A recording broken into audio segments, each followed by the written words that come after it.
É isso, galera. O que antes era uma suspeita, infelizmente se confirmou. O Marcelo, de fato, tem uma lesão na coxa e vai desfalcar o Fluminense ainda por tempo indeterminado. Estou apurando aqui a situação do Marcelo para saber exatamente o grau da lesão, mas como eu trouxe para vocês aqui hoje no vídeo pela manhã no canal do Lessa, o Marcelo passou por exames ontem preliminares que mostraram uma lesão.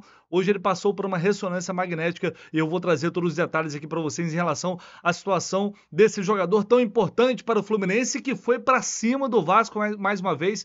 Outra nota oficial, hoje tivemos um anúncio do consórcio Maracanã, administrado por Flamengo e Fluminense, de que o estádio ficará fechado por pelo menos 20 dias. E você vai entender aqui o que vai acontecer exatamente, quantos jogos do Fluminense poderá perder, né, com essa situação do Maracanã, e mais uma nota oficial atacando o Vasco. E um jovem goleiro de Xerém foi emprestado para o futebol português. Não quer perder nada do que acontece no Fluminense no dia a dia, nos bastidores, quer ficar por dentro de todas as notícias. É só se inscrever aqui no canal do Lessa, por favor. Já estamos aí próximos a bater a marca de 70 mil inscritos. Conto muito com a presença de todos vocês aqui diariamente. Deixe seu like, também é muito importante para o meu trabalho. Seu comentário, toda ajuda é muito bem-vinda. Muito bem, galera. Começando com uma informação aqui, o goleiro Caio Felipe, jogador que tem 20 anos, ele foi emprestado para o Portimonense de Portugal. É um jovem que estava na lista, inclusive, da Libertadores, e foi retirado dessa lista nessa última atualização que o Fluminense fez para as quartas de final. O Kevin Vinícius entrou no lugar dele. Isso porque justamente o Caio foi emprestado para o Portimonense. Ele que renovou o contrato com o Fluminense, estendeu o contrato até 2026. Isso aconteceu em 2021. Ele foi titular daquela geração dos sonhos, campeão brasileiro sub-17, um jovem que é tido como uma grande promessa e agora vai ter essa experiência na Europa. Confesso para vocês que eu não sei dizer por que o Fluminense resolveu emprestar o Caio, enfim, se é para dar mais experiência, foi uma oportunidade que surgiu. Nem se o Fluminense vai receber alguma coisa por esse empréstimo, acredito que não. Tá? Isso tem que ser apurado com mais calma. Com isso, o Álvaro deve assumir a posição no Sub-20. O Kevin, que foi inscrito na Libertadores, deve ser o reserva dele. Também porque o Kevin foi inscrito e o Álvaro não sei dizer. O Caio é tido como um jovem de muito talento, porém, o departamento profissional entende que ele é um tanto quanto pequeno para um goleiro. Não baixinho, mas enfim, a estatura não seria a mais adequada. A mesma coisa se aplica ao próprio Álvaro. Então, talvez essa oportunidade na Europa seja para ganhar mais rodagem e, por que não dizer que o Fluminense pensa numa futura venda caso ele consiga ter espaço por lá. Então, isso explica a substituição do Caio Felipe pelo Kevin Vinícius nessa lista da Libertadores. Ele chegou ao Fluminense aos 8 anos e em 2021 passou a integrar o elenco Sub-20 no seu primeiro ano da categoria. E você conhece a Fabsmart? Se você não conhece, vou deixar aqui a dica no comentário fixado na descrição do vídeo. Entre em contato se você tem uma empresa e quer fazer o seu negócio alcançar um novo nível, um novo patamar. Se você quer aprender a vender na internet, nas redes sociais. O marketing digital é uma ferramenta fundamental, primordial para isso. A Fabsmart já atendeu a empresas de mais de 10 países diferentes. Então, os 3 primeiros que clicarem nesse link aqui vão ter uma consultoria gratuita. Não perca essa oportunidade, é a grande chance que você tem de realizar seu sonho, de fazer a sua empresa crescer na internet. Entre aqui em contato com a Fabsmart e ganhe essa consultoria gratuita no canal do Lessa. E vamos lá, hoje tivemos mais um capítulo do episódio envolvendo Vasco, Fluminense, Flamengo e Maracanã. O estádio, a administração do estádio, anunciou que o Maraca fechará a partir do dia 27 de agosto, novamente para a recuperação do gramado. E deve ficar fechado até o dia 16, que é a véspera do primeiro jogo da final da Copa do Brasil. E aí, como o Fluminense vai ser impactado por isso? Já está definido, a CBF já confirmou, o jogo contra o Fortaleza, no dia 3 de setembro, domingo, 4 da tarde, será no estádio Raulino de Oliveira, em Volta Redonda. Isso já está definido, beleza? Agora, a partida contra o Cruzeiro, no dia 23 de setembro, vai ser impactada? Não vai ser.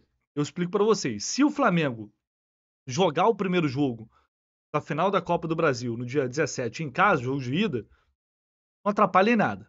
Se o Flamengo jogar o segundo jogo em casa da Copa do Brasil, dia 24, o Fluminense jogaria no dia 23, um dia antes. Ah, mas aí vai ter que preservar o gramado, porque é final de campeonato. Beleza, se quiserem preservar o gramado, o máximo que pode acontecer é o Fluminense passar esse jogo para segunda-feira. E aí jogar depois da final da Copa do Brasil. Isso não está definido, mas vai caminhar caso haja essa necessidade. Vai depender dessa situação aí da Copa do Brasil. Então o Fluminense inicialmente seria impactado em um jogo. Lembrando que a Conmebol vai exigir o fechamento do Maracanã durante pelo menos 20 dias antes da final da Libertadores, que é no dia 4 de novembro. E aí, novamente, a gente vai ter esse problema. Tanto o Flamengo quanto o Fluminense irão perder jogos da competição no estádio. O Flamengo vai jogar contra o Atlético Paranaense fora, também deve jogar na Arena Corinthians. Eu confesso para vocês, ainda não sei dizer porque o Engenhão não é uma opção, porque o Newton Santos não é uma opção. Aqui no Rio de Janeiro, não precisa se deslocar para Volta Redonda, claro, muito bom para quem é de Volta Redonda, enfim, a galera do Sul Fluminense aí, maravilhoso. Mas, enfim, só estou pensando na logística, no gramado, que também hoje é bom, porque é sintético, mas essa opção não é cogitada, né? E a galera de fora do Rio, que quer também, de outro estado, né, que quer acompanhar o clube, também acaba não conseguindo, porque o Fluminense tem tido preferência em mandar esses jogos lá para Volta Redonda. Bom, e aí hoje o clube divulgou mais uma nota oficial, e aí colocando praticamente toda a culpa em cima do fechamento do estádio no Vasco. Diz aqui, como informado hoje mais cedo pelo Complexo Maracanã, será necessário realizar uma parada técnica a partir do dia 26 de agosto para a recuperação do gramado, com data ainda indefinida para a retomada das partidas no estádio, mas essa é a previsão que eu passei para vocês. Essa paralisação não estava prevista, decorrendo exclusivamente dos severos danos infligidos ao gramado em razão da realização do jogo entre Vasco e Atlético Mineiro, que não surpreende a quem observa os fatos com realismo e respeito ao conhecimento dos especialistas. As imagens exibidas durante a transmissão da partida não deixam dúvidas de que a opinião da empresa responsável pela manutenção do gramado estava fundamentada em razões estritamente técnicas e que se mostraram inquestionáveis. Não custa repetir, apesar dos altos investimentos feitos no estádio pela dupla Fla-Flu, existe uma dificuldade de manutenção do gramado em condições perfeitas devido a múltiplos fatores, inclusive climáticos, mas com preponderância absoluta para a quantidade de partidas disputadas no estádio. Não vou ler tudo aqui para vocês, não tem necessidade, mas está muito grande, mas são 55 jogos até aqui. Maracanã é disparado o estádio que mais recebeu partidas em 2023, 15 a mais do que o segundo colocado, que é o Independência, a Arena Independência, o estado do América. Outro trecho da nota diz: absolutamente nada justifica a realização de um jogo a menos de 15 horas do encerramento anterior, com previsão de chuva e todas as dificuldades operacionais de higiene e manutenção do equipamento público. O lamaçal, que se formou principalmente na área situada no lado norte do estádio, foi o legado da decisão monocrática proferida pelo desembargador Najib Slaib Filho. O episódio já seria suficientemente grave, não fosse por um detalhe ainda mais surpreendente. A decisão foi proferida sem qualquer fundamento jurídico, seja de mérito ou processual. Não era cabível a ação, não houve violação a qualquer garantia constitucional e o magistrado sequer se dignou a receber os advogados do Fluminense. Demonstrados os imensos prejuízos causados pelo episódio, amplamente documentados na mídia especializada, o Flu confia ainda que a Justiça recolocará a discussão no caminho do respeito à ciência, às opiniões técnicas abalizadas e, no caso concreto, ao Código do Processo Civil e à jurisprudência do Tribunal. Bom, vamos lá. É importante salientar aqui, hoje ainda o Ganso, a gente tem que ser honesto, né? Eu, pelo menos, sempre você. Hoje o Ganso concedeu uma entrevista à ESPN, onde ele disse que a situação do gramado do Maracanã já é ruim há muito tempo. Os jogadores já vêm reclamando há algum tempo. Os jogadores do Flamengo, o Gabigol teve um bate-boca com o Marcos Braz devido à situação do gramado. O Flamengo foi ameaçado de ser multado. Eu acho que o Flamengo levou essa multa, mas não foi divulgado. O Fluminense foi multado contra o Argentino Júnior. Até então ninguém sabia.